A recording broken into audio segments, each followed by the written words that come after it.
Hello and welcome back to Nest of Fearties. My name's Coll McCail, I edit Scotia, and this is our first podcast of the new year. 2026 has begun much as 2025 ended. In Britain and across Scotland, the far right are on the march, while support for Reform UK continues to grow. Only this week, Nigel Farage unveiled his two latest Conservative defectors, Nadhim Zahawi and Robert Jenrick. He also announced his new Scottish leader, Lord Malcolm Offord, will be leading Reform UK into this year's Holyrood elections. On the podcast today, we are turning our attention to the question of the rise of the right, and to do so, I'm joined by two excellent guests. Taj Ali is a journalist and historian. He is the former editor of Tribune Magazine and is currently writing a book on the history of British South Asian political activism. Dr. Gavin Brewis is a research fellow at Queen's Communities and Place. Taj is based in Luton, so we recorded this episode of the podcast online. As ever, if you enjoy Scotia's output, if you appreciate our content, please do chip in to help us out on Patreon for as little as the price of a pint a month. It makes a real difference to the work that we are able to do in a year where that work is all the more important given the Scottish elections. But that's enough from me. Enjoy the show. Taj, let's start with you. Do you think we'll look back on 2025 in Britain as the year that the organised far right broke into the political mainstream in a way that we haven't seen in our lifetimes? I would say so. I think they have a lot more respectability. They're very much in the mainstream. And the reason we know this is because of the major political parties responding to them, trying to mirror them, trying to echo their policies. And that's when you know you have power, because power is also about agenda setting, shaping the narrative. And when you've got Labour and Tory politicians falling over themselves to say, we're more reform than reform, then it becomes a problem.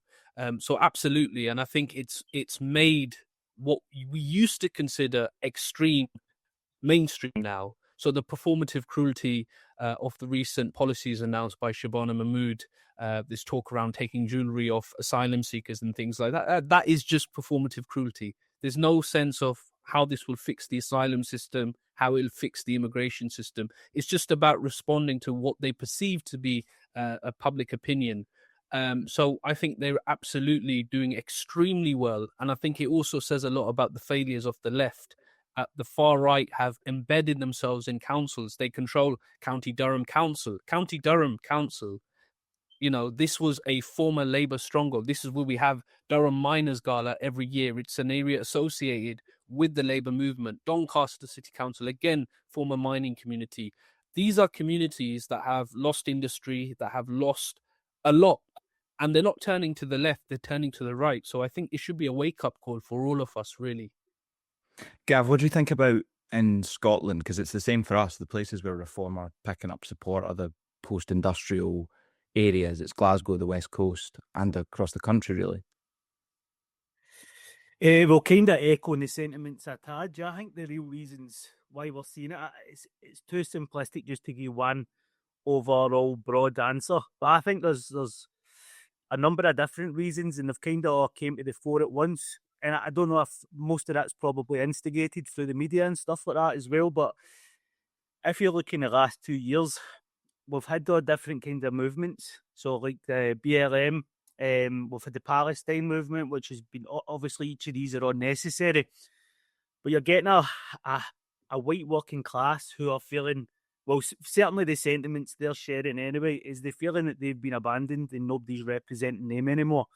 Now, when I'm explaining these things, that's not me legitimising them or saying this is the case, but there's a sentiment or a feeling amongst a lot of the working class to know that their voices aren't being heard, they aren't being represented. They're feeling as if, well, who's talking about us? Because we've had all these different marches, but yet people are still gone hungry in the schemes, people are still struggling, people are still unable to afford their rent, their food, things like that. So you can see there's a bit of uproar as a consequence of that. And I think there's definitely a level of alienation and kind of social isolation in that sense through that feeling of not being represented. But at the same time, this sort of alienation and the social isolation, it's not something that exists only for the white working class. It exists across all the working class. And this is what's been missing. And this is where the media comes in.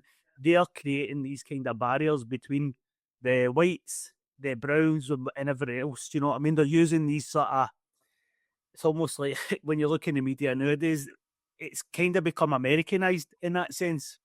So I feel that there's a number of different answers here to explain the same thing, but really what we find is it's through a lack of representation that people feel, and that has been sensationalised in the media.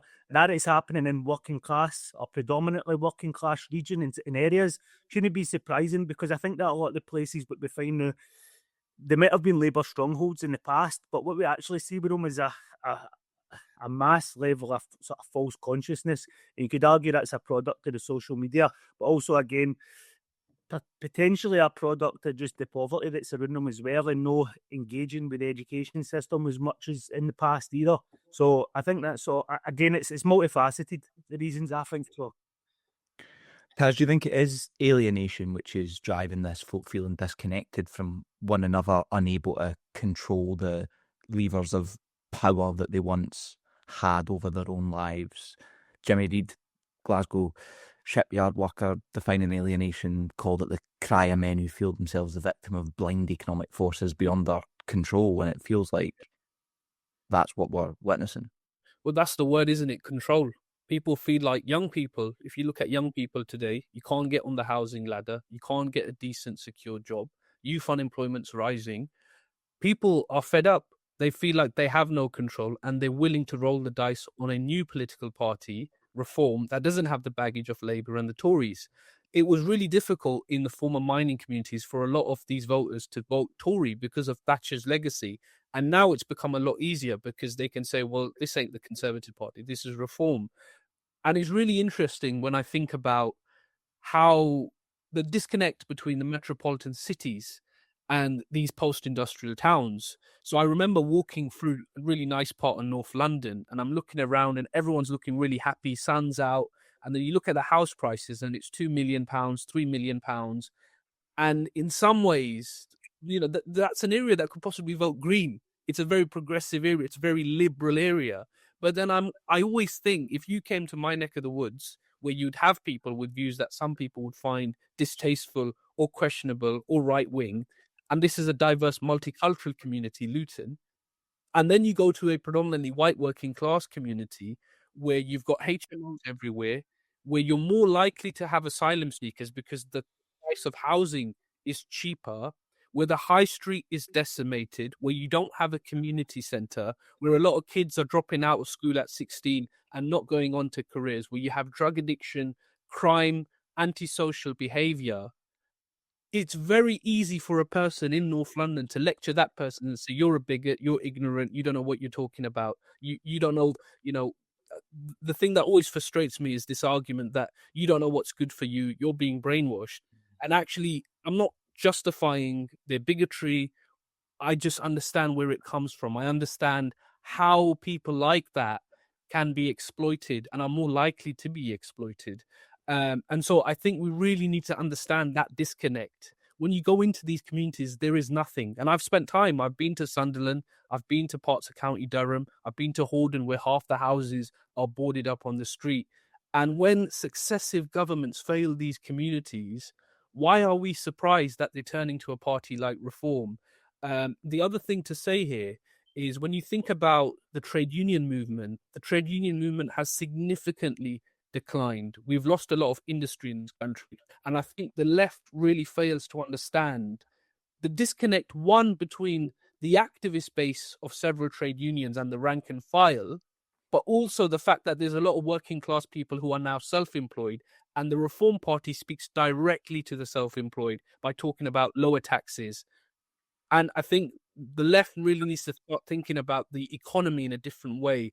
There's a fantastic approach called the foundational economy, that, you know, the cost of living is not just about your wages, it's about your energy bills, it's about your housing costs, it's about all the other expenses that are accumulated during the day.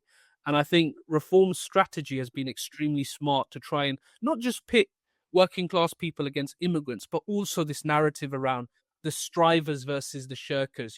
They talk about the alarm clock class, the people who are out grafting, and then the people who are on benefits. And it's a very, very effective strategy, because when the social contract is broken and people feel like they're contributing to the system, but they're not getting anything in return, and you no longer trust the state, it's very easy to understand why people are not going to support higher taxes, even if it means more investment in community centres.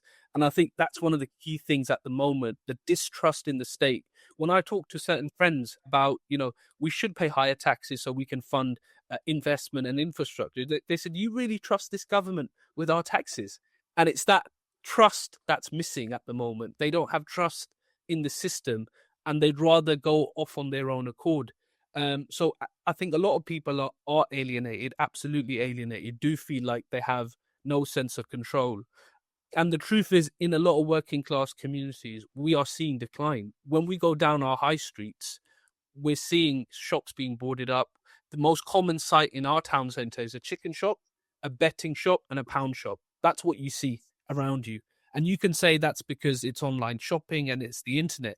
But when people walk into the town centre, they are seeing a decline. And when you're seeing decline, a lack of investment in your council, potholes, litter, fly tipping, antisocial behaviour on the rise, then, what do you expect from people? Why wouldn't they go for an option like reform? And go on, Gav. It's interesting what you're saying there with the kind of hierarchies as well. So it's not just about race, it's also kind of intertwined with class, but yet they're still able to appeal to working classes more generally as well. And I think that is one of their successful tactics as well, because they're presenting an image of what being working class is, first and foremost. But as you mentioned there, even those who are perhaps are on the dole and perhaps are in work at the moment, they still don't see themselves as the kind of people they're describing in reform, because they're going, well, we're talking for the people who are no lazy, who are always active and doing this and that. But yet people who probably fit that category in a more general sense are using that as well to aim their anger at sort of people who are seen as being different to them. And I think that's quite interesting, but I suppose it's always been the same, isn't it? It's that kind of social Darwinish route to society in its sense. It's always survival of the fittest, those who are lazy won't survive, etc. And I think that's what's really important to understand there. And it's a really good point you raise, actually. Totally agree with that. I think when we think about the working class, we have to understand that sometimes one of the reasons that you don't hear a lot of working class people, well, certainly I don't anyway, hear people saying, tax the billionaires and tax the rich, is because there is aspiration in our communities. People want to be the rich. People want to escape poverty. And therefore, it's easier to hate on people with even less than you. And so the reform have been very successful in creating these divides. And even within immigrant communities, you often hear Pakistani and West Indian people saying, well, we've been here for so long, we've got families here, these single men, asylum seekers, they're a problem. We hear that from immigrants, as we hear that from the children of immigrants as well. I was in Basildon a few months ago, and my taxi driver, a Romanian man, said he gets a lot of abuse from his customers saying, go back home. And he was saying, well, it's not me, I'm not the problem, it's the asylum seekers. And this is one of the big things that we keep hearing across the country is this idea that we've paid our way, we've contributed our taxes, and these people are getting freebies. And that is a constant theme in the narrative, that they don't care about us, but they care about those other people in the hotel. And it might not be the people in the hotel, it might be the Muslims. The Muslims are running London, Sadiq Khan's London.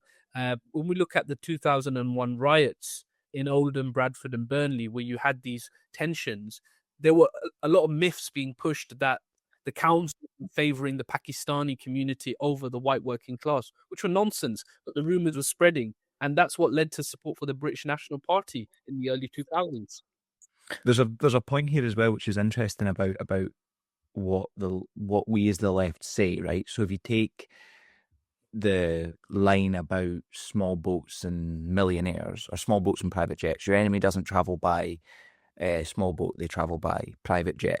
And at its very basis, it's a compelling argument. It's one that we would all agree with. But I think about it a lot, and I think if you're in any of the places that you've just talked about, Taj, if you're living in those places, you don't see private jets, right? You don't actually have Mm. a visualization of what the sort of wealth we're talking about in Britain across Western society is. None of us do, right? Because we are not connecting on a day-to-day basis with billionaires, millionaires, or their wealth. Yes, we pay our rent to landlords and we have our labour extracted from us, we sell it, but we're not coming into contact with billionaires in the way that we are with immigration, partly because it's pushed, as Gav says, by the media so regularly. So I wonder if there is a bit of work to be done in updating our rhetoric so that it resonates a bit more than it does just now.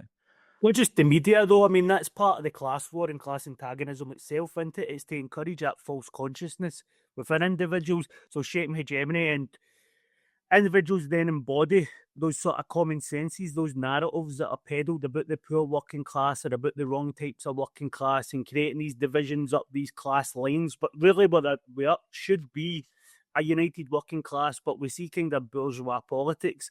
And we always seem to emphasise, or we seem to focus on, and we've been doing it here ourselves unconsciously, this notion of left versus right. But in actual fact, these are all working class people generally who are divided up these ideological lines when they don't need to be. Because if they did unite and come in that sense, then you would see more visibly and more vocally these sort of upper classes who are, let's face it, they're central to a lot of these narratives, if not all of these narratives, and that kind of funnels down, sort of shit rolls downhill kind of way. But if we were to start uniting and start saying, well, okay, we understand that yous are feeling alienated, we understand that, well, we understand yous might feel threatened by coming to this country, and we're being we're acting like, I don't know, we're acting like brutes kind of thing, or we're coming across as being aggressive and whatever else. Let's get into a meeting and discuss these things, kind of like the Black Panther Party done with Fred Hampton. He went down to the American South, didn't he, where the supposed or with the Confederate lots. And he was saying to them, look, we share the same struggles. And they didn't get it at first, but eventually it clicked on. Now, if that was the direction, then we would see the people who are shaping these narratives and shaping these ideals, because they would need to come out and defend themselves. They would need to come out and make a big statement, because in that scenario, their positions are in sort of, their positions would come under scrutiny, their positions would be challenged, and they would feel threatened, potentially for the first time in the last 50 years. When was the last time the ruling class felt threatened? Never in my lifetime, anyway. So I think that's, well, maybe the Palestine movement's something that's a wee bit different there, because I don't think Britain's ever seen sort of mass organising in that scale. And I think maybe that's one of the benefits as well what's happened in the last few years, is showing that people can be angry and they can get out in the streets. And we are seeing the sort of sabotaging of places, which is a tactical necessity, I feel. But that's the big difference for me, that this isn't just something that exists at a ground level. This is something that's been pushed for somewhere, and too often we're ignoring where it's coming from in the first place. Yeah. Just on the point around the migration arguments and asylum, I remember I was editing a piece by a prominent left-wing politician, and he had a line in his piece which said something like, refugees are the leaders of tomorrow. And I sat down and I looked at that, and I thought, if I went into a predominantly white working class community who were really quite annoyed and frustrated about migration, and I said that, would that actually win them over? And also, are refugees the leaders of tomorrow? Are refugees not ordinary people like me and you? And I think the starting point has to be to say that not every refugee is a saint, nor are they all sinners. They are human beings who are complex. And when the left and liberals try and put people on a pedestal, whether it's the Muslim community or any other ethnic minority community, it creates problems, because it means we ignore complex issues. So the grooming gang scandal, I wrote a long read on the grooming gang scandal, and it's very complex. It was white working class girls exploited, treated horribly by the people who committed that abuse, by social services, by the police. But there were also individuals who were afraid to talk about that because they were afraid of being accused of racism. And the reason I will say that is because I've seen this play out in my own community when I've talked about caste politics within the Pakistani community, where you have individuals elected based on their family background. I had left-wing white councillors saying to me, I can't talk about this issue because I might get accused of racism. I don't know how to handle this. And we have to not shy away from these difficult conversations, whether it's on asylum, sexual abuse, grooming gangs. If we are confident enough in our arguments, let's have the discussion. Why are we shying away from these debates and allowing people like Tommy Robinson and Nigel Farage to dictate it? Because that's what tends to happen, where if you do have cases of sexual assault, whether it's by an asylum seeker or a Muslim or a person of color, the left should be able to say we condemn that abuse and we stand with the victims regardless. And we know that many of the individuals who claim to be supporting women's rights have actually no interest in supporting women. Two in five of the racist rioters last year had convictions for domestic violence. But we should be better than them. We should be better in condemning all abuse. And I think if we want to move forward and actually sound convincing to people who are already skeptical of us, we need to be able to speak to them openly and frankly. That's why I believe. I want to come back to that, but I think it's worth picking up something you said a couple of minutes ago, Taj, about why working class people found it difficult to vote for Margaret Thatcher, but find it easier to vote for Reform, who channel her politics every day. Why do you think, either of you, why do you think that is? And I wonder as well if it goes back to that point that we made a couple of minutes ago about how class is now understood culturally. So Nigel Farage is a tribune of working people because he likes a pint, drinks in the pub and smokes, whereas it's nothing to do with his economic circumstances, his background, private education, hedge fund management. Identity politics, isn't it? It's the same reason why people are voting for Trump as well. They see this guy and I think it's a very British and American thing. So if you look at Trump and his charismatic sort of figure, you see that with Britain as well. Nigel Farage is like he's a bit of a worm, isn't he, really? But he still carries this kind of demeanour. He carries this kind of there's a pompousness and a chauvinism about him that I think a lot of people feel attracted to, especially in this age of sort of the online sort of digi-bosses and all that crap, where you find these, the self-made entrepreneurs and things like that. It's a lot easier to then manoeuvre into believing the ideas of this fella, especially because people seem to forget he was the one who made up most of the noise around Brexit, him and sort of Boris and people like that. But all the promises that they made before Brexit, as we know, turned out to be complete lies. Where was all the billions of pounds that was going to get put into the NHS? That seems to have been slightly forgotten in the last wee while. Now, when I say identity politics around this, this is a very sort of white working class guys representing Britain, because nobody in the last few years is seen to have represented Britain, because it's always been about immigration. It's always been about these sort of single issues rather than representing the country as a whole. And I've seen Tommy Robinson's videos lately, and he's been trying to push that same narrative, saying, well, actually, if people come here and they integrate and they assimilate and everything else, then they would just be accepted as British. That's why I've got black people, that's why I've got brown people supporting me and all that kind of thing. But we know that's complete nonsense when it comes down to it, because you hear off camera and you hear off the sort of the mainstream channels that these people are discussing the complete racism that we know is driving a lot of their ideals. And let's not talk about the funders, of course, who are pushing this as well, i.e. the Zios. But I think the big issue here is, of course, the identity politics has been going on for so long, and that's the same issue that's central to a lot of the alienation and isolation, I feel, as well. Because, again, because they've peddled this for so long, people for the white working class communities feel as if they've not been spoken to, they've not been represented, they've not faced sort of... You remember yourself, Coll, we were out with the Power to the People campaign in Glasgow.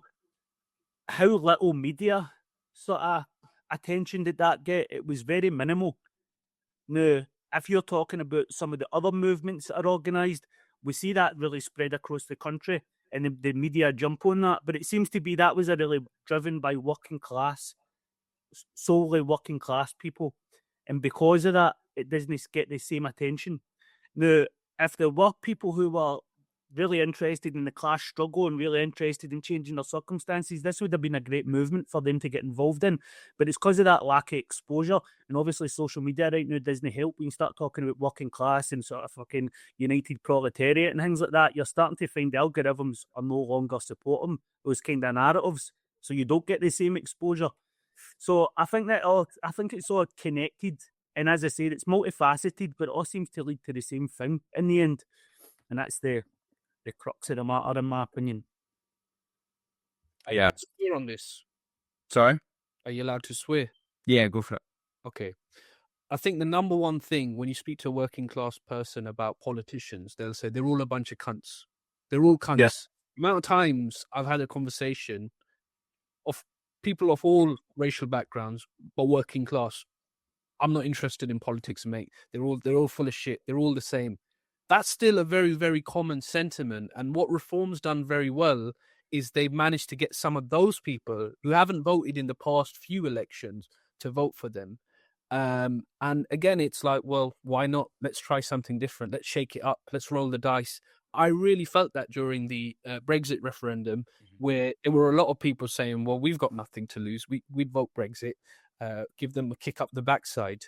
And that's the thing. When you have nothing to lose, then you will vote for these more radical options. Whereas if you have quite a bit of wealth, you're quite settled, you're looking at the stock market, you've got a nice house, you pay far more attention to politicians and politics.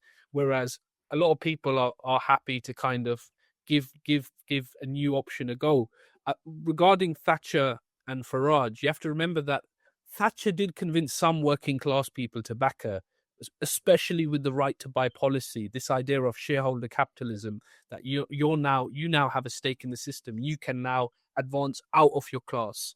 And when Blair came in, there was this whole rhetoric around social mobility, and it almost made people, I believe anyway, that, you know, under Thatcher and Blair, society shifted as well. Alongside the decline of industry, it meant that people were far more individualistic. Being working class wasn't something to boast about. It was something to shun. It was something to kind of Something to move beyond, aye. That's it. Yeah. So, and when I was growing up, like, even when you listen to rappers, you know, there was always things like, you know, I grew up in the ghetto and now I've escaped and now I've got a flashy car. And that's what kids liked. A lot of young people, that's what resonated. When I went to my school to give talks about, you know, what I'm doing, the first question, how much are you earning? How do I become a millionaire without working hard? That narrative of like rags to riches, make lots of money, is not just an explanation for why people are more likely to vote for a party like Reform that promises lower taxes and talks about entrepreneurship, but it also explains why people are drifting towards. It's partly an explanation for why people are drifting towards people like Tate and others who keep pushing this message that the state's not going to help you. The state's always against you. You've got to help yourself. And that help yourself narrative is something I think the right are really, really good at. And I think the left, we talk about fixing the state, changing the state, but what do we give an individual in terms of their daily lives? Now, this is the problem. There's no enough emphasis on where the taxes goes, and I think there is some interesting points which the right actually raise. And I'm talking about reform. And even if you look at America with Elon Musk and stuff like that, they're talking about challenging the bureaucracy in places. Now, this is stuff that the left should be all over, and traditionally we have been. But the right are saying these same things now. The only difference is with the left, we're like, well, let's bring in something. And again, fuck this notion of the left. I don't think we're homogenous by any means. But if we're talking about these kind of approaches that we're moving towards, we're seeing that Elon Musk, we're seeing Farage, we're seeing these people talking about bureaucracy, which really is a socialist principle challenging that, because at the end of the day, when your taxes are supposed to be gone towards something and a distribution of wealth across society, we're finding these kind of hotbeds or these pockets where the wealth is really unevenly distributed. It's really sort of just sticking to those in positions of power who've maybe wormed themselves in through whatever means, and they are now in charge of this sort of mass pot of wealth. And it doesn't get passed through the workers. So there is these kind of places. If you look at the councils, for example, the big wage disparities in there. If you look at some of the universities, I mean, I'm pretty sure, one of the universities in Glasgow, they were making sort of a few times more than which the Prime Minister was making at the time. I mean, that's fucking insane. And that's something that's funded. Do you know what I mean? That's through public funding. So there is bureaucracy that happens. The only problem is the writer, as you said correctly there, they've been able to manipulate that and say, well, we're the answer to this, without people realising that actually they're part of the problem. They still come from the same ruling classes who are able to exploit these people. It's just a different branch for the same class. Whereas what the socialist argument should be is, well, actually we need working class power. We need to actually bring ourselves back into the fold. And I think, again, when you've got people who are feeling as if, and social mobility, it's absolutely correct that social mobility is the central reason for a lot of this as well. And it ties into the identity politics and things like that as well, I think, because they feel as if, well, I can shoot beyond my class. And if people are focused on solely on race and they're not focused on class, that kind of issue gets put secondary. It gets totally ignored. If you're focusing on gender, talking on race, class has been kind of shunned or pushed to the side over recent years. And I think it comes to a lot of the ideas where being working class is not something to be proud of. It's not something we should collectivise on. It's not something that we should organise around, because class is a dead concept. So they were saying 20 years ago, but yet we're still facing the same issues now under a new Labour again, funnily enough. So I think that everything you said there is I don't think anything we're discussing here is separate. Everything seems to be funneled for the same ideals in the same sort of the same centre base. And it's got all these different sort of roadmaps leading away from it. But in actual fact, it's all the same basis, and it's just false consciousness most of it, isn't it, really? Yeah, it is. It is. And I want to talk about the impact of some of it, actually, Taj. So you've launched Radar, an anti-racist monitoring service. I'm curious to hear a bit about that, but maybe more importantly, some of the issues and incidents that you're hearing about through that. Well, we've seen a significant increase in racist hate crime since the 2024 riots. And it was interesting that our political and media class almost acted like that was just a mere blip in the system and a glitch, and, things went back to normal. But they didn't in a lot of places. And what we find is that the racist hate crime is significantly increasing in areas where the ethnic minority communities are quite small in number and quite isolated. And there's been a real complacency set in. So in the more diverse communities, they feel the strength in numbers means that they're not on the receiving end of certainly not violent racist hate crime. I think there's been a lack of reporting on what's been happening in Belfast, for instance, what's been happening in Merseyside at the moment, what's been happening in the northeast of England, in Essex. But we've regularly had reports, even from close friends, of like a Muslim woman in a headscarf being spat on in the street, being called the P word, being told to, F off back to your country. And it's almost being accepted as normality now. So I spent a bit of time in Basildon in Essex with a group of Muslim women, and they were just reeling off horrific incidents, like simple things like you're crossing the road at a zebra crossing and the cars won't stop for you, or when they see a Muslim woman with a pram and her baby, they're speeding up to try and scare them. And it's always women. Like most of the cases we deal with are women being targeted. I mean, it's very cowardly. And it ranges from racist comments, casual racist comments, to physical violence, trying to take people's headscarves off. And it is, the hijab-wearing women in particular that have been facing this. There's also been an increase in attacks on mosques. So I believe between July and October, there were 27 attacks on mosques recorded. That's what we know. 25 mosques were targeted across the country, and it was kind of tied to this Raise the Colours campaign. So it was almost like often like the Red Cross being put on the windows, England flags being like surrounding the mosque and things like that, vandalism. But the scariest part of all of this is the neo-Nazi plots that have been uncovered recently, plots to attack mosques that have been uncovered. There's been an increase in radicalization, particularly of young people, spending a lot of time on the internet, being brainwashed. And, as those of us who go to places of worship, we're having to think about things like that now. Every mosque you go to will now have security guards. And, people were celebrating the fact that the government's invested, I think, 10 million on security safety for mosques. And I was just thinking we should not be celebrating the fact that we need security guards outside a place of worship. So, yeah, it's been horrific. Peacehaven Mosque in East Sussex was recently firebombed. In Watford, the graves of Muslim children, for God's sake, being desecrated. And it's hatred. And from my perspective, we are not going to see this die down until we tackle the narratives that underpin that hatred. And a lot of it is being spread on social media. It's all over Twitter. Every time you log into these apps now, it's just constant hate. GB News, the amount of demonization they do, relentless demonization. Who takes the initiative here, though, would you say? Because obviously this is a very, it's like a stick of dynamite, innit? Yeah. Anybody that's going to go near this issue, it can potentially worsen it or perpetuate the issues. So what community comes forward first and says, well, look, guys, this is something that we are really interested in bridging the divide over?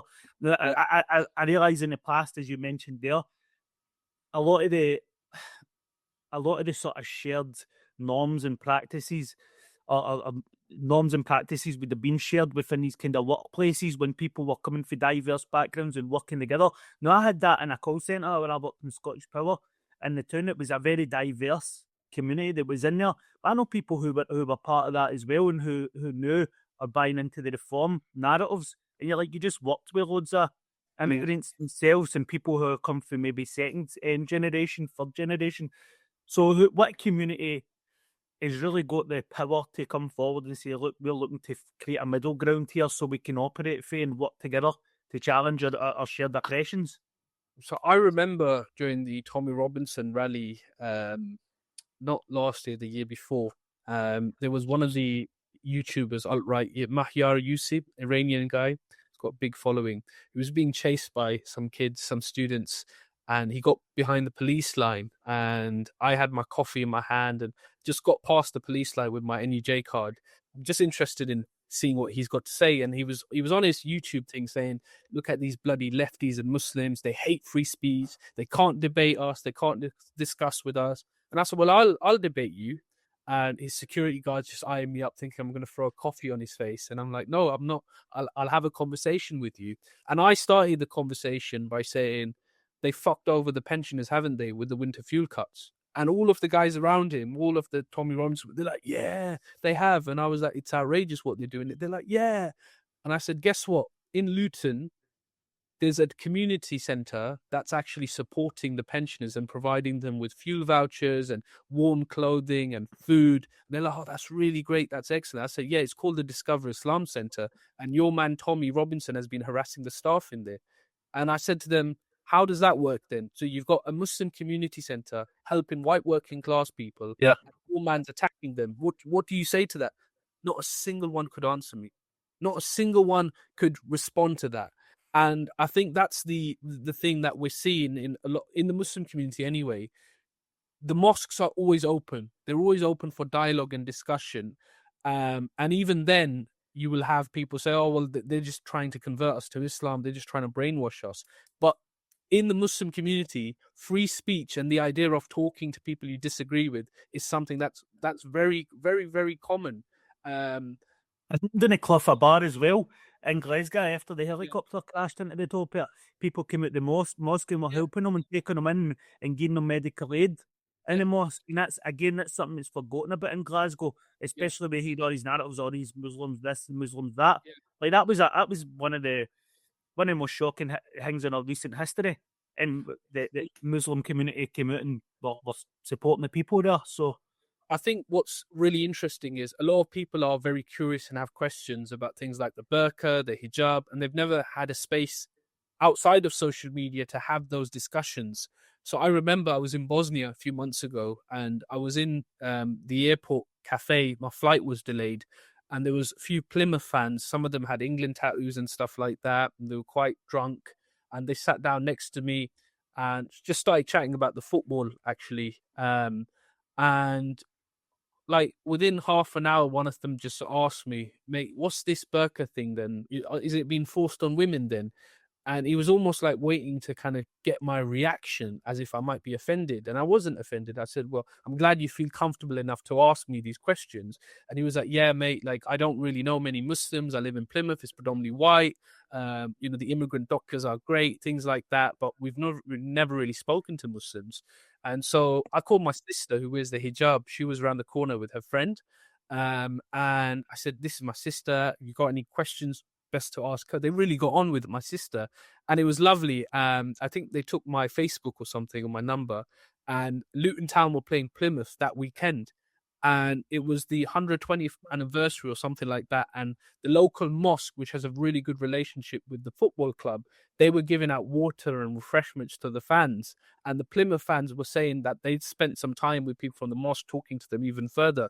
And I thought those were two fantastic examples of people from a different background talking to each other over football in a cafe.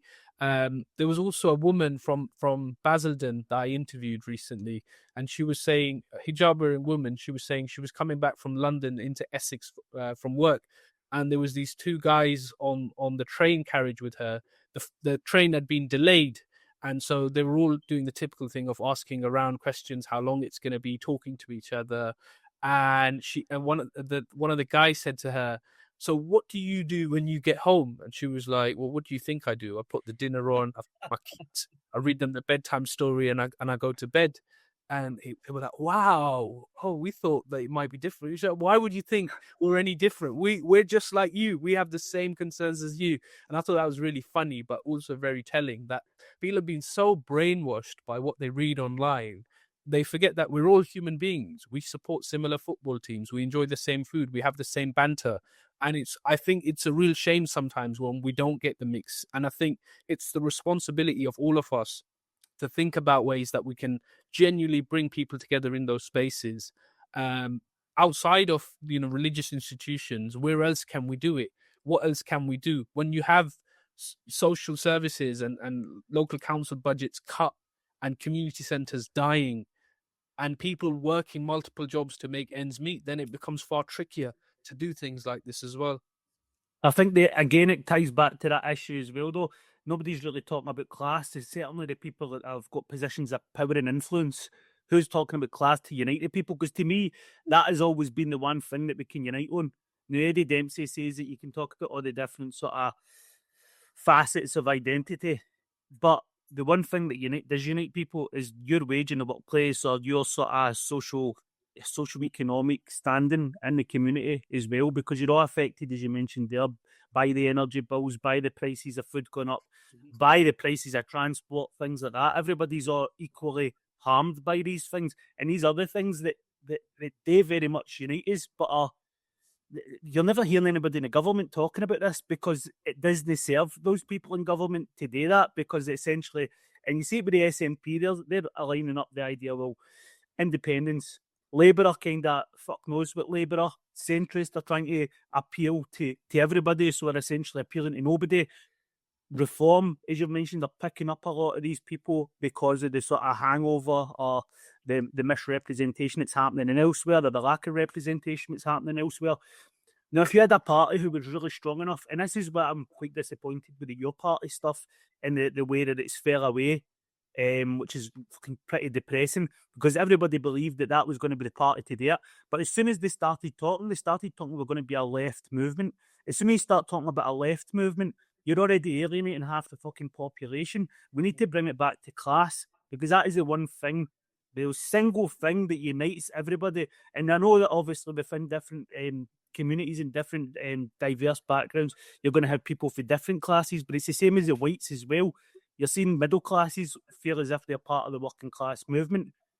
I don't always agree with that, because I think that sometimes it can shape or bastardize the movement into something that it doesn't need to be. And that's when we start hearing a lot of the liberal rhetoric happening within working class spaces. But ultimately, it's the working class movement that can really unite people. The problem is trying to get the education out there to share that, as we've mentioned, it's kind of seen as being unsavoury.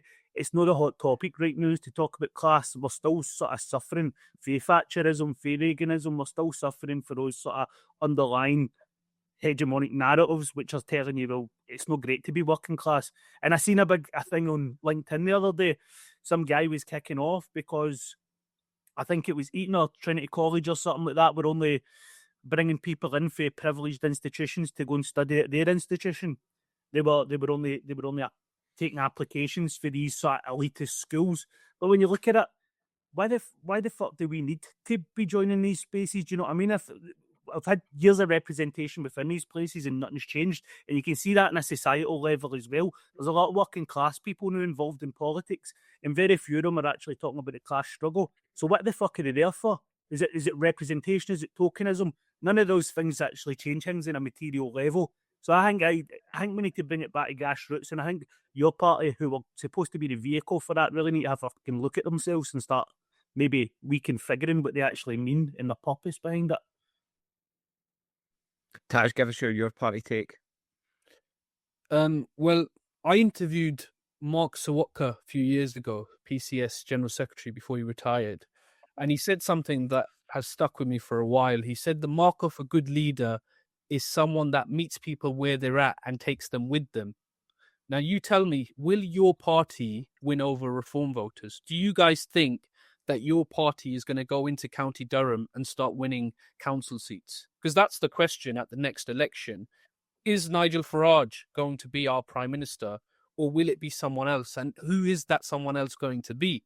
At the moment, when you look at the electoral system, your party polls at 1%, 2%. It's been shaped around these independent candidates that won seats in predominantly large areas with a large Muslim community, and yet at the same time now being told, well, you're too socially conservative to be part of our party. There is purity politics involved. There is a lack of reflection on speaking to the country itself. And I think the left has always had this problem where we're preaching to the converted.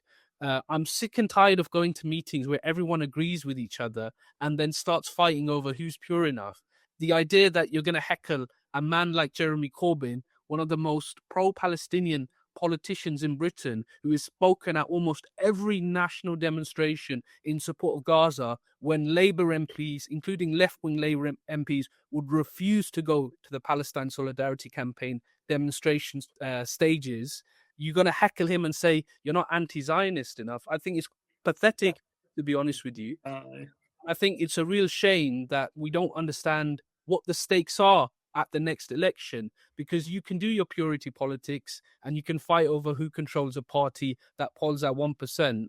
But my focus is actually trying to win over Reform voters, doing community organizing in my community, trying to ensure that people in my area don't have to suffer with poverty, so that our high streets look decent and our communities are better. That's what my focus is. And I think that's far more rewarding and far more meaningful to me as a journalist, to go into these places that are voting Reform, trying to understand why they're voting Reform and thinking about how I can win them over, rather than, heckling Jeremy Corbyn and talking about who's pure enough to be part of my new left-wing party that has no real prospect of winning the next election. Let's be honest. That's left-wing politics all the back, though. This is what always happens. It comes down to a pro than thou attitude, doesn't it? It's always a case of... you see it all the time between these kind of left factions. There's more emphasis placed on other left-wing people and other left-wing parties than there is actually about the right, who are essentially taking people from that divide. As you mentioned there, you were in Durham and places like that. There's people who were previously a Labour stronghold who are now jumping to Reform because they feel as if, well, what's changing for the working class? And we've already discussed education is going to be massive in that, but we don't really have the tools to do this education in a mass level, do we? In a sort of a broad scope. Social media, I think, is important to some degree. I think you see some people getting a wee bit of class consciousness on there as a consequence of exposure to sort of ideals which are in the mainstream. And I think it's important that people who have socialist values and views are on there and explaining that and demonstrating, trying to educating people on there, because right now we know the algorithms, the right wing narratives that exist on there that are shaped not just by chance but also fucking funded and things like that. We need to have a presence on the likes of X, on the likes of Facebook as well, which really is a fucking hotbed for recruitment, for reform in places like that. Facebook's one of the worst, I would say, for it. It's kind of always been that way. I think Facebook's always been kind of space for the false conscious or the non-political, and because of that, they've been able to get in there and really shape the ideals. But if you go to, and I hate to say this because it sounds like such an old man thing to say, but even if you go to, somebody said to me the other week there that social media is the new pub. You find out most of society's views there than you do in the pubs. But is that really true? Because if you look at the polling and stuff like that in the last few years, it's not really reflected the victor in the end, because there is a lot of stuff happening in the real world that doesn't happen on social media. You think of some of the main figures involved in your party or some of the other parties. You think people go to the pub and talking about fucking Darren Grimes? You think people go to the pub and talking about even Zara Sultana? I think people are in the clubs talking about these people. There's no, is there? Nobody's really asked, and that's where the spaces are to try and reshape that consciousness or reignite class consciousness within people. And I think because of that, there's almost a snobbery for a lot of the left when it comes to trying to change those views. It's like, oh well, I'm not going to. As soon as they start talking about something they disagree with or something that's quite problematic, and this is why I like your stuff, Taj, because you don't shy away from when people say something that you disagree with, or you could find quite offensive, but you refuse to just fucking let it chase you away. A lot of people are too shy to actually go, well, actually you're talking shite. Here's the reasons why you're talking shite. That's and it comes down to, as I say, it's a kind of snobbery. You see, exactly. You see, yeah, exactly what I thought. If the purpose of socialists, if you've got class consciousness, the purpose is then to shape others' class consciousness, because for every one person that you shape, they're potentially shaping more people, and that's how it grows and develops. But if you're just shying away from the argument, and I think that's maybe where the cancel culture for online actually happens. It's kind of fed into society almost, like people don't want to hear these opposing views, and this is why for all the fucking horrific things he was saying, that Charlie Kirk, he was potentially doing one of the most Marxist things you can do, which is fucking public dialogue. That's what people don't understand. He was there presenting his ideals, and he was arguing with people who are probably less, I wouldn't say less qualified. He wasn't qualified in the professional sense, but he was educated enough to have open dialogue with people and feel confident enough about what he was discussing. Obviously, when we seen he went to Cambridge, he got his arse handed to him, but at the same time, he was having these open debates, and there's nothing more fucking Marxist than that, is to have these debates, because it's about shaping education, it's about shaping the narrative on a public capacity. Now, I think that's what really worked for the right in America as well, because you had somebody who's out in the real world doing the work, but you also had on social media Elon Musk and everybody else who's shaping it online. So they had both areas covered. What areas did the left or the socialist people cover right now in society? Is there any? I mean, we've got the Morning Star, which does an okay job, but how many people now buy the Morning Star? It's struggling year on year, which I think is a real sham, or a real shame, sorry, because it's one of the papers that does try to print out the truth. But there's also that element of, what do we control? What do the left own? What do we shape? What do socialists shape? How those ideals that are out there, in what spaces is the socialist ideal the dominant ideal? And I don't think there's any, and I think that's the big struggle. I wanna ask two questions before we finish. One of them's about what you just said, Gav, because we haven't really talked about the trade unions in the way that we could have done, and a site that we should control, working class people should control, is the labour movement in this country. But Nigel Farage in 2025 stood in Scunthorpe Steelworks with a GMB leaflet in his hand. Are our unions at threat just now? This is the only terrain I would say that working class people have left that is their own. It is formerly led unions that we have in this country, and yet I guarantee you, if Reform wanted to, if they dedicated the resource to taking control of unions in the public and the private sector in this country, they'd be able to do it. Yeah, I mean, I've I was an industrial correspondent covering trade unions, so I've stayed in touch with shop stewards, union organisers. This is what they've been telling me. Rank and file members are going reform, voting reform, not just on migration. Net zero is a big one. Port Talbot, when those workers felt they'd been left out to dry, a lot of them were backing reform. There were even rumours that one of them, one of the shop stewards, would stand as a reform candidate in the Welsh Assembly elections. Now, it was really interesting. I saw something online, someone saying, if the trade union leaders don't back your party, the rank and file should revolt and overthrow them. And I said, you don't understand the rank and file. You've never understood what the average trade union member in the GMB, Unite, or Unison actually thinks. And I've made this point, and I try not to be too harsh about this, because in general, I think, whatever I think of many of the people in your party or any of these other parties, we agree on many things, whether it's Palestine or anything else.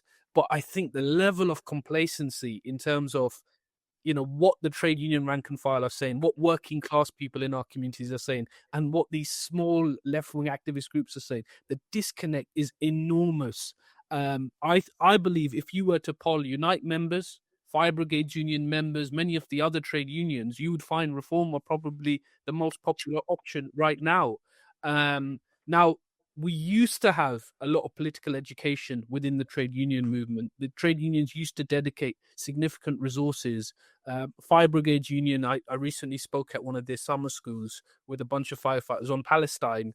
And a lot of those firefighters really appreciated having the space to have political education, which they'd not really had, and just conversations and things like that. There are certain left-wing unions, the RMT union's another good example, where they try and embed the politics into the union as well. And I think where you do it really well is when you're also effective at the bread and butter. So our local firefighter, he was often known as the tree hugger, because he was going to all the Palestine marches, all the left-wing marches. But all the firefighters locally, they always followed what he said because he was a good union rep. He represented them. When it came to disciplinaries or anything else, he did the job really well. So you've got if you want to be able to influence what happens in the trade union movement, number one, you have to be good at your job. You have to be able to do the basic bread and butter, which is not the number one reason people are in a trade union, if we're being very honest about this, is because they want better terms and conditions. They want higher wages. It's the interest. The other stuff, as I said, the Mark Sawatka thing I said earlier, you have to take them with you. If you can demonstrate you're working in their interest, then they're more likely to attend, an event on Palestine, a march on Palestine. We can have general secretaries speak at anti-racism rallies. We can have general secretaries speak at Palestine solidarity rallies. But the question to ask is, are the members going to those things? And if they're not, why not?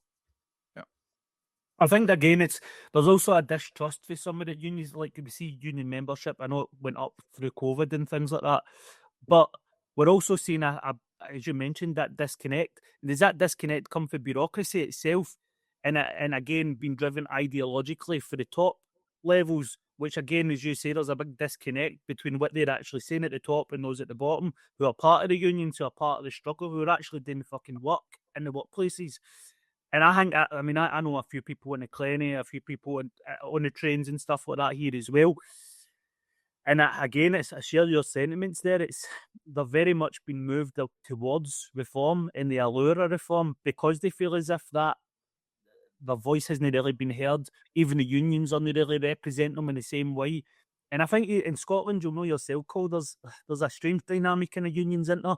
And I don't think reform are really taking over in the same way up here, but there's still a lot of support for them in small pockets, and that's the worrying thing.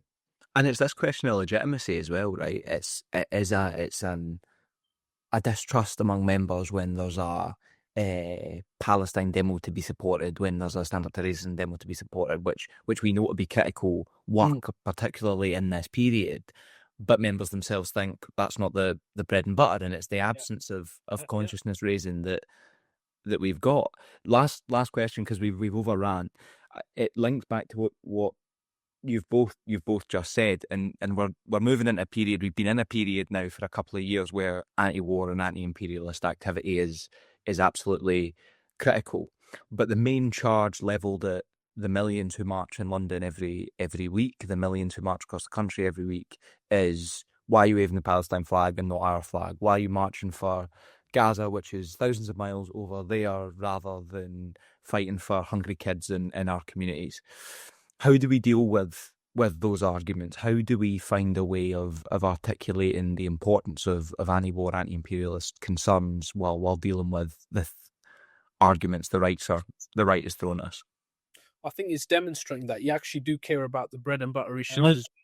Like, if I'm going to go to these Palestine demonstrations, I'm equally going to be standing up for working class people. And when I go on television or I do interviews, I always talk about class. I always bring up the working class. I always talk about the complexity of class. I don't just talk about foreign policy issues. And perhaps there are some people on the left that have at times neglected talking about the domestic sphere enough. I think it's not about competing between the two. Palestine is something that moves a lot of us because of how horrific it is, what we've seen, the genocide.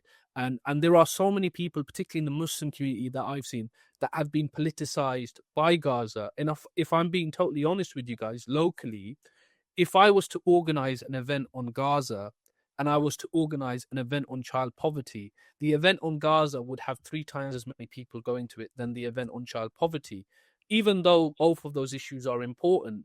And that's because there is a mass movement in support of Palestine. There is a level of consciousness that has been raised by all of what we're seeing online. And I think we need a similar movement focused on the cost of living crisis that really tries to unite different concerns, whether it's housing, whether it's wages, whether it's anything else.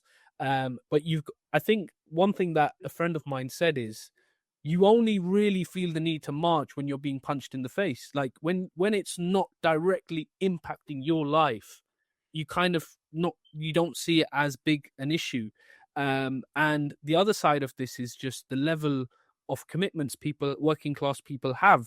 People say, oh, well, I'm really struggling to pay my bills. I support Palestine, but I can't get involved in the activity because I'm working 2 jobs to make. And this is very, very real. It's a privilege to be an activist. It has to be said. It's a privilege to be able to attend demonstrations and to go to events. And sometimes that's why you have that disconnect between middle class people, good people who care about many causes, and working class people who also care about these causes, but perhaps don't have the same time, energy, and resources to dedicate to those same causes. Gav, I'll bring you in for the last word. I just want to say, it's about linking them as well, right? Like Palestine Action is a really good example, and you've both talked about distrust of the state, and that's what's motivating in part the rise of reform. And you won't find a better issue. It's the only issue where I've succeeded in finding common ground with friends who are thinking about voting reform is around free speech, right? And if you can point to grannies and vicars being lifted, doctors being lifted for holding a sign and say this is happening to us too, you're connecting the struggle for Palestine and against imperialism for the right to protest with the rise of reform. But Gav, I'll let you in. Well, to me, I mean, that's all good points that you raise, but I take issue with that. I hate the fact that there's millions marching for Palestine, but no millions marching for people struggling day to day. I mean, I think this is what some people have tried to say, but they've not been able to articulate it in a way that's really in a respectful manner. But I do take issue with it because, as you mentioned, there is a lot of sort of, maybe it's a white saviour complex for a lot of people, especially coming from more sort of bourgeois backgrounds as well, because it's not a class. Well, you could argue it is a class issue, but it's not seen as a direct class issue. But there's also that element in this country as well, again, mentioning false consciousness. If you've been, I mean, we've all been socialised into this sort of system of harm. We all live under oppression. It's a more indirect form of oppression. It's systemic violence that we face, structural violence through the institutions, but systemic violence in a level of sort of mode of production and capitalism every day. So we mention about people can't afford their bills. That's a form of violence. We mention people getting benefit sanctions. That's a form of violence. All these different things, that's not a direct violence, and that's why maybe people are more shocked and sort of stunned by what's happening in with the genocide in Gaza. And they're right, people are right to be outraged by that. But I think it's about reshaping that consciousness around, like, although it's no direct and people aren't dying by bombs and guns, they're still dying by the violence that's inflicted on people at a systemic level. And that to me is aye. Do you think it's because with Gaza, it's a unified campaign in support of Palestine, whereas with working class struggles, it sometimes feels like they're all disconnected things, whether because it might be someone angry about the rent, it might be someone angry about wages. Maybe we've just not connected the dots enough on a domestic level. I mean, I get that. I think that's a fair point as well. There is that kind of It's like hierarchy. Maybe it's a hierarchy of needs almost in that sense. But it's not, I suppose it's never really been a mass movement in the last few years because you see people going out in the pickets for supporting strikes and stuff like that. You see people when we try to do a lot of the people campaign, burning the energy bills and whatever else. You're right. We could maybe bring all those things together, but we're still not seeing the same levels anywhere near any of those, are we? And I think that's the big issue. And I think it's that normalization of systemic violence, and that it's just been part of life. People shouldn't be getting blown up and shot in Gaza. But when it comes to people not being able to afford their fucking rent or afford their food, it's just that's just what happens. You know what I mean? I think there's a kind of complacency around it because we've been socialized into these systems and socialized into that as a way of life. So people are, I mean, even when I was younger, I would have never thought of myself becoming a fucking socialist and being going out and protest and stuff, largely because I never had the education around it. And I'm talking not just about university education, but self-education before I actually got into university and people actually teaching me about the system and the structures in place. So you're right about the education side, I think the trade unions, but I think it also needs to exist at a social level and a scheme level as well. So getting into sort of community hubs, getting into youth clubs, getting into any spaces that we can sort of get into, we need to start using that education to help people within the communities, empower them, and then maybe we'll see something develop. But right now, I just feel that we're so far off it, man. It's fucking depressing. You got to make the arguments as well around. I mean, I always find welfare, not warfare, particularly compelling. Right, making the argument that it's an express choice to fund war as opposed to funding hospitals and teachers and nurses.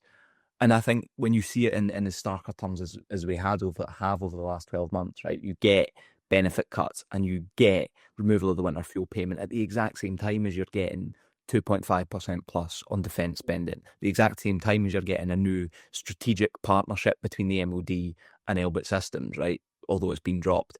But these things aren't separated, and maybe we do have to do more in the popular consciousness to link them. Yep. Do you think that argument has more purchase, Gav? What uniting the things and yeah. Well, I think that's what we need to do. But a lot of it, I don't think it is completely about not being able to unite on these same ideals. I think people who are generally out in the Palestine marches they're also very conscious of what's happening day to day as well in the streets. And then maybe Taj is right. I think there's also a level of you can only do so much fucking activism and protesting before there's a level of fatigue that kicks in.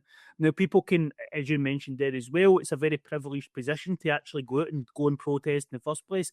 But ultimately, it's a choice to go on the protests in the first place. And people can, we all the different movements and organisations. I suppose Palestine, you could argue, because it was a genocide and everything, it's been so hyper intensified, and rightly so.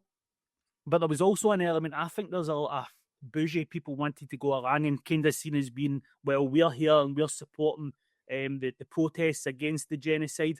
But at the same time, they don't really want to go to these issues around child poverty and whatever else, because it's not really seen as being cool anymore, is it? It's not it's not something that people are interested in, and you don't get the same kind of cultural fucking the cultural economy or the cultural capital.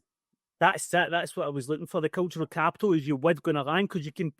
I mean, you're seeing people fucking very, very bougie people, and either very warm-hearted and they're kind and they're caring, but they're very privileged people, and they think that putting a Palestine badge on or a scarf on is going to actually, do you know what I mean? It becomes about an identity rather than actually challenging it on a material level. And that's what's something you can't really do with child poverty. You can't fucking cosplay fighting against poverty, can you? What's the badge for fighting poverty? What's the scarf for fighting poverty? There's no sort of cliques that can be built for that, and I think that's a big difference as well, because it's not cool, is it, to fight poverty? Taj, I'll give you the last word and then we'll wrap up. Yeah, no, I think in terms of my own political development, I would say Palestine, what happened in Iraq, foreign policy was definitely something that really excited me as a young man. And for me, I saw the people that were the most supportive of the people of Palestine were the socialists, were the people on the left, were people who cared about the domestic front. So when I was growing up, we knew poverty was bad because we lived it. We were poor. My dad lost his job at a factory. We grew up on benefits, but we never felt any connection to the political system. It was my dad says it. They're all cunts. That's his political philosophy. He doesn't vote.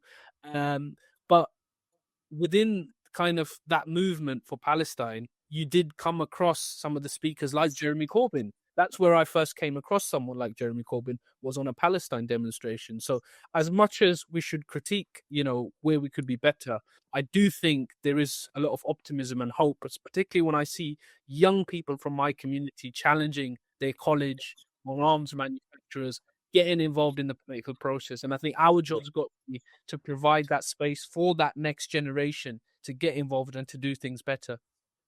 Yeah, I agree with that. So I'm obviously really skeptical. I sound like a fucking negative Nancy, but I'm just, you know how it is. It's really demoralising right now with what we've seen, and I think it's great. I think there is a real space there for taking that momentum for the Palestine movement and putting it into other spaces and other struggles and creating this kind of broader movement. And as I say, that's what I was hoping your party were going to be able to do.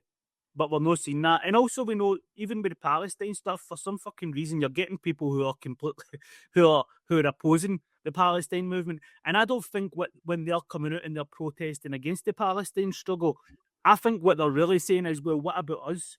And it's they people, obviously we know that there's Friends of Israel and stuff like that who are supporting the challenges against Palestine, and they're challenging against these people going out and protesting. But there's a lot of people in there who probably don't care about Palestine, but they also don't care about Israel or anything like that. What they're really saying is, well, what about us? Who's talking for us? And I think that's the people as well we could bring into the movement, because they're not fully on any. They're on the fence. They're not on either side. It's mainly that they're just feeling as if there's nobody speaking for them or nobody representing them apart from Nigel Farage for some reason. So I think that's all boils down to the same things. I think even from when we started the discussion today, and you look at this, what we're discussing now, it's all the same space in it. It's all the same sort of dialogue or the same discussion that we're having, and it's all the same issues at the centre of it. I think that's a good note to end on. We could chat for hours. Listen, thanks very much both of you for coming on. Thanks to everyone who's listening, and we'll speak soon.